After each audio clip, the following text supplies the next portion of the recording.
I'm going to start this video by reading a moment that I included for August 2nd in my book, Losing Linda May, A Cancer Caregiving Memoir. The unobstructed sun illuminates the lush green fields of crops surrounding the highway on which we drive. A decade ago, Mom would be basking in its rays while floating on a foam raft in the pool she insisted on having in her backyard. She had the ability to fully decompress then because she did not have to worry about fluid in her brain or rogue cells in her blood or chemotherapy-fried nerves in her legs.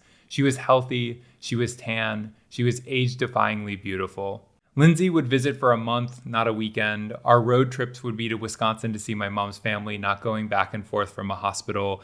Pavement momentarily scorching the soles of Mom's feet would be the only pain she would feel, not searing mouth sores. The dry heat of the Midwest was the perfect excuse for any form of frozen sugar. A blizzard from Dairy Queen, a slushie from Sonic, and seemingly unlimited popsicles, the undesirable flavors collecting freezer burn as they remained untouched year after year. I can hear the tab on a can of soda puncturing the seal, the carbonated liquid making the ice on which it was poured crackle, and Mom mocking Coca-Cola commercials by exaggerating the refreshment after one sip. She would dance to and sing along with whatever Casey Kasem deemed the top American hit for the week. Songs like Who Let the Dogs Out liberated Mom to be even sillier than usual. She would lift the front paws of Lydia and use the Great Dane as a dance partner when no one else would oblige. Her laughter was an everyday occurrence. Her smile was a permanent fixture. Summer has always been Mom's favorite season. I hope the next one will be better. Nostalgia crept in often while I was being a primary caregiver for my mom while she was going through treatment for non-Hodgkin lymphoma.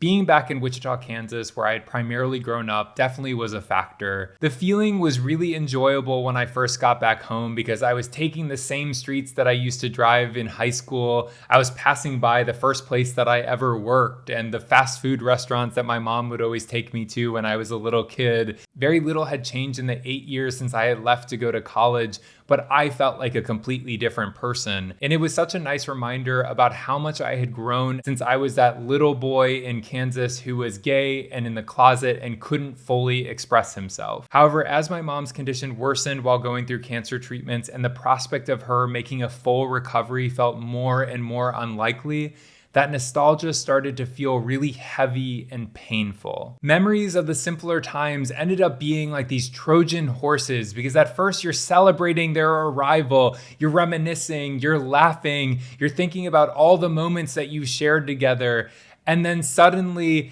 you get bombarded with this bittersweetness about the fact that it will never be that way again. Cancer has ruined it for us, ruined it for my mom, ruined it for our family, because we would never get back to those moments again. They would always just be a piece in time for us, the pre-cancer days, and we didn't know what the post-cancer days would hold for us and whether or not we would ever get back to that joyousness and that fun that we used to know. Being a primary caregiver for my mom and her ultimately passing away was a major turning point in my life for obvious reasons.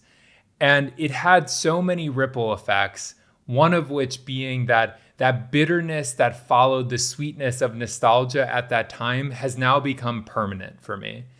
I cannot relive memories from my childhood without being terribly sad by the end of them. I cannot think about my mom and our relationship without longing for it to be here in my life to this day. And I do weird things like I'll calculate how many years it was from that moment in time that I'm thinking about to when my mom ultimately died. For example, I think of something random like my high school graduation party and then start to do the mental math and determine that 9 years later, my mom would have already died, and that I would have never guessed as a high school graduate that my mom would be dead not even a decade later. I find myself doing this all the time, and yes, I have gone to therapy. I know that this is just me grappling with the fact that I didn't appreciate my mom and my family as much as I should have because I was young and I would have never fathomed that I would lose her at 27 years old. I didn't think that my time with her was precious. And so I know that is fueling how I now feel about the nostalgia because I have so much guilt associated with it. What's crazy is that I'm even nostalgic about the events that transpired in this book because at least my family was whole and intact. And even though we were suffering and my mom was going through hell, we were still all together and I could talk to her and things would feel a little normal at moments. And when we could reminisce, we could dream that we could get there. Whereas now I don't have that luxury. I can't dream of ever getting back to the normal that we had. And so it's understandable why nostalgia feels so painful. And I think a lot of people who have gone through losses, especially earlier in life, might feel the same way, just because it does feel like you get cheated out of the time that many other people have with their loved ones. So how can those moments from earlier in life not be painful? They just remind me of how stupid I was and how ungrateful I was. Earlier this year, when I decided to self-publish Losing Linda May, I was reflecting a lot on the events that happened in the book and my life prior to my mom having cancer.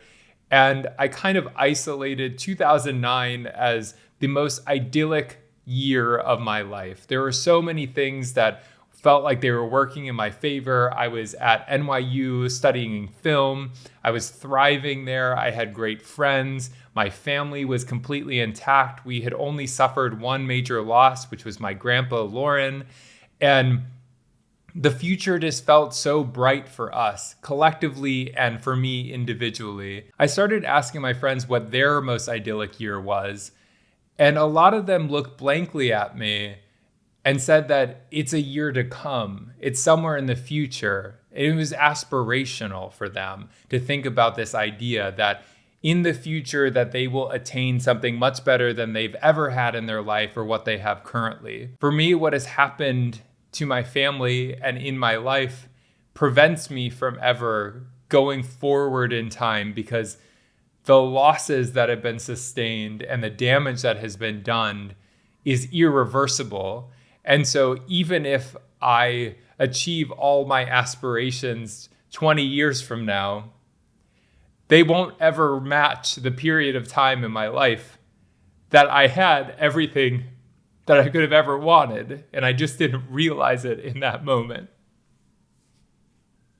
My first time fully crying on camera. Oh. I'm just going to end this here because I don't have any really good closing thoughts to finish this one out on. It ended up being a little bit more of a personal journey that I set out to do when I initially started recording. So if you've been watching this entire time, thank you for trudging along with me and bearing with my breakdown. The next video I'll be releasing will be on August 4th, and I'll be talking about being the mediator in the family while I was being a primary caregiver for my mom.